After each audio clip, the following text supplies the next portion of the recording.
In this lesson, we are going to learn about elastic potential energy. When we stretch a wire, we have to do work against interatomic forces. This work is stored as elastic potential energy. Initially, when starting to stretch the wire, there is no restoring force. As we pull it more and more, the restoring force increases, so it applies more and more force. And say the final force is equal to F.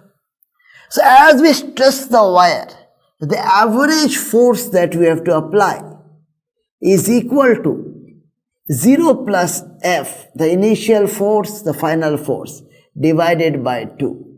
That is F by 2. Right?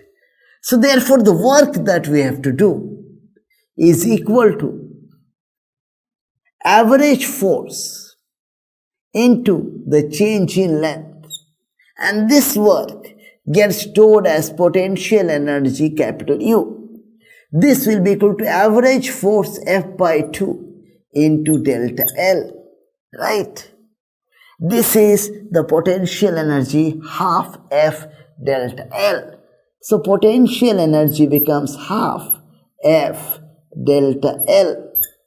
Now we can divide force upon area, and we can divide delta L by L and multiply this whole thing by L.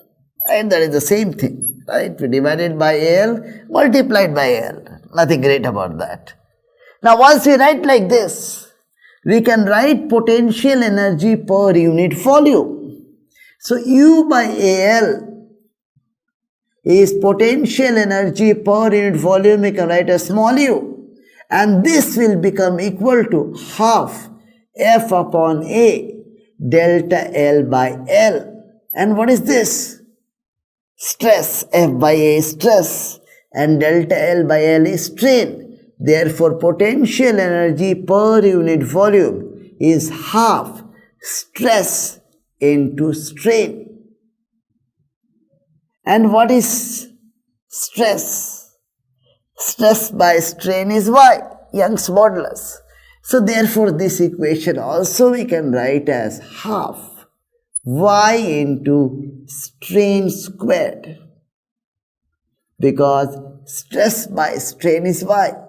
So stress is Y into strain. So half into Y into strain squared gives us potential energy per unit volume.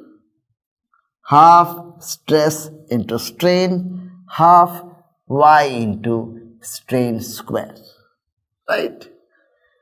So this is very easy. Elastic potential energy is coming because as we increase the length of the wire by pulling, we have to do work against interatomic forces, and this work is stored as elastic potential energy.